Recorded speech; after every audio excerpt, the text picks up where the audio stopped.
Hi all, welcome back to my channel. ഇന്ന് നമ്മൾ നോക്കാൻ പോകുന്നത് 1ാം ക്ലാസ്സിലെ മലയാളത്തിലെ വായിക്കാം രസിക്കാം എന്നുള്ള ഭാഗത്തിൽ വരുന്ന ഒത്തുപിടിച്ചാലാണ്. നമുക്ക് വായിക്കാം. അതിനു മുന്നേ ചാനൽ സബ്സ്ക്രൈബ് ചെയ്യാതെ ആരെങ്കിലും കാണുന്നുണ്ടെങ്കിൽ ചാനൽ ഒന്ന് സബ്സ്ക്രൈബ് ചെയ്തേക്കുക, ലൈക്ക് ചെയ്യുക, നിങ്ങളുടെ കൂട്ടുകാരിലേക്ക് ഷെയർ ചെയ്യുക, ഒപ്പം ഹൈപ്പ് ചെയ്യാനും മറക്കല്ലേ. ഒത്തുപിടിച്ചാൽ. കാടിന് തീ പിടിച്ചു. കാടിന് തീ പിടിച്ചപ്പോൾ നമ്മുടെ മൃഗങ്ങളെല്ലാം ഓടുന്നത് കണ്ടല്ലേ. മൃഗങ്ങളായ മൃഗങ്ങളെല്ലാം ഭയന്നു വിറച്ചു. അവർ ജീവന് വേണ്ടി പരക്കം പാഞ്ഞു. അയ്യോ രക്ഷിക്കണേ! സുന്ദരിക്കിളി ഉറക്കെ കരഞ്ഞു. കൂട്ടിൽ 3 മുട്ടകളുണ്ട്. അവ ഇന്നോ നാളെയോ വിരിയും. എന്റെ പൊന്നോമനകൾക്ക് എന്തെങ്കിലും സംഭവിച്ചാൽ അവൾക്കത് ഓർക്കാനേ കഴിഞ്ഞില്ല. എന്തെങ്കിലും ചെയ്തേ പറ്റൂ. അങ്ങനെ കാടിന് തീ പിടിച്ചപ്പോൾ എല്ലാവരും ഓടുകയാണ്. സുന്ദരിക്കിളി എന്ത് ചെയ്തു? കരഞ്ഞു. എന്തുകൊണ്ടാ? കൂട്ടില് 3 മുട്ടകളുണ്ട്. അതെന്തു ചെയ്യും? ഇന്നോ നാളെയോ വിരിയും. തന്റെ പൊന്നോമനകൾക്ക് എന്തെങ്കിലും പറ്റുമോ എന്ന് കരുതിയാണ് സുന്ദരിക്കിളി കരഞ്ഞത്. നമുക്ക് ബാക്കി വായിക്കാം. സുന്ദരിക്കിളി അടുത്തുള്ള അരുവിയിലേക്ക് പറന്നു. കുഞ്ഞിക്കൊക്കിൽ വെള്ളം കൊണ്ടുവന്ന് കാട്ടുതീയിലേക്ക് ഒഴിച്ചു. അവൾ വീണ്ടും വീണ്ടും അങ്ങനെ ചെയ്തുകൊണ്ടേയിരുന്നു. അവളുടെ പ്രയത്നം കണ്ട മൂങ്ങ പറഞ്ഞു, വിഡ്ഢി, ഇങ്ങനെ വെള്ളം ഒഴിച്ചത് കൊണ്ട് തീ കെടുമോ? വേഗം രക്ഷപ്പെടാൻ നോക്ക്, അഗ്നി ആളിപ്പടരുകയാണ്. അപ്പോൾ സുന്ദരിക്കിളി പറഞ്ഞു, ഈ കാടാണ് എനിക്ക് അഭയം തന്നത്. കാടെനിക്ക് അമ്മയാണ്. എന്നാൽ ആവത് ഞാൻ ചെയ്യുന്നു. അങ്ങനെ എന്ത് ചെയ്തു? സുന്ദരിക്കിളി അടുത്തുള്ള അരുവിയിൽ പറന്നു പോയി വെള്ളം കൊണ്ടുവന്ന് കൊക്കിൽ വെള്ളം കൊണ്ടുവന്ന് ഒഴിക്കാൻ തുടങ്ങിയല്ലേ. ഇത് കണ്ട മൂങ്ങ എന്ത് പറഞ്ഞു? നീ വിഡ്ഢിയാണ്, ഇങ്ങനെ വെള്ളം കൊണ്ടുവന്ന് ഒഴിച്ചാൽ തീ കെടുമോ എന്ന് ചോദിച്ചു. വേഗം രക്ഷപ്പെട്ടോളൂ എന്ന് മൂങ്ങ പറഞ്ഞു. പക്ഷെ സുന്ദരിക്കിളി എന്ത് പറഞ്ഞു? കാടെനിക്ക് അമ്മയാണ്, എന്നെ കൊണ്ട് കഴിയുന്നത് ഞാൻ ചെയ്യുമെന്ന് സുന്ദരിക്കിളി പറഞ്ഞു. സുന്ദരിക്കിളി പറയുന്നതിൽ കാര്യമുണ്ടെന്ന് മൂങ്ങയ്ക്ക് തോന്നി. മൂങ്ങയും അവളോടൊപ്പം ചേർന്നു. കൂട്ടുകാരും ഒപ്പം കൂടി. അവർ തീ കെടുത്താൻ ശ്രമിച്ചു. വവ്വാൽ ഈ വാർത്ത കാട്ടിലെങ്ങും പരത്തി. അങ്ങനെ ഇപ്പൊ സുന്ദരിക്കിളിയും മൂങ്ങയും കൂടി തീ കെടുത്താൻ ശ്രമിച്ചുകൊണ്ടിരിക്കുന്ന വിവരം വവ്വാൽ എന്ത് ചെയ്തു? കാട്ടിലെങ്ങും പരത്തി. വവ്വാൽ എല്ലാവരോടും ഈ കാര്യം പറഞ്ഞു അല്ലേ. ഇത് കണ്ട ആനക്കൂട്ടം ഓടി വന്നു. അവർ തുമ്പിക്കൈയിൽ വെള്ളം കൊണ്ടുവന്ന് തീയിലേക്ക് ചീറ്റി.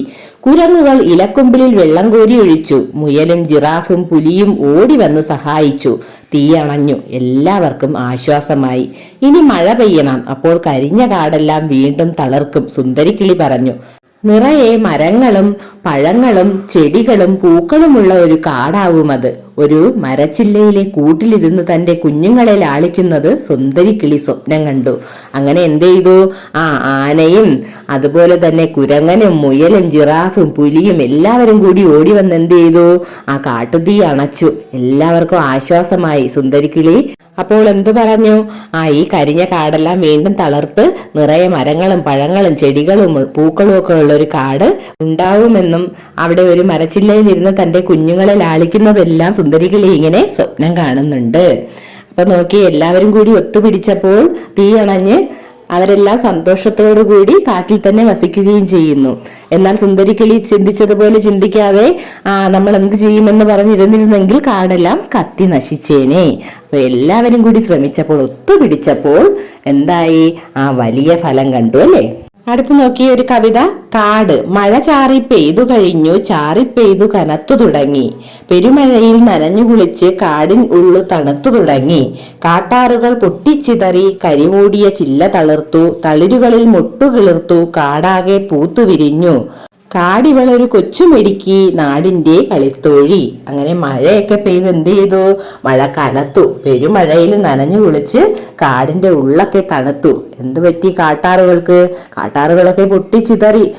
ഒരുപാട് വെള്ളം പൊട്ടിച്ചിതറി ഒഴുകാൻ തുടങ്ങി. കരിമൂടിയ ചില്ലയെല്ലാം തളർത്തു. തളിരിലൊക്കെ എന്ത് വന്നു? മുട്ടുകൾ വന്നു. കാടാകെ പൂത്തു വിരിഞ്ഞു. അങ്ങനെ നമ്മുടെ നാടിന്റെ കളിത്തോഴിയായ കാടിനെ കുറിച്ചാണ് ഈ കവിത. അടുത്ത പ്രവർത്തനം നോക്കൂ. നിറം നൽകൂ, കഥ എഴുതൂ. എന്താണ് ചിത്രത്തിൽ കാണുന്നത്? ജിറാഫിനെ കാണാം, ഒരു അരുവിയിൽ നിന്നും വെള്ളം കുടിക്കുന്ന മാനിനെ കാണാം, നമ്മുടെ ആനയെ കാണാം, കൂടിലിരിക്കുന്ന 3 കിളികളെ കാണാം, കിളി കുഞ്ഞുങ്ങളെ കാണാം. അങ്ങനെയെല്ലാം നിങ്ങൾ കാണുന്നുണ്ടോ? പിന്നെ പാമ്പിനെ കാണാം.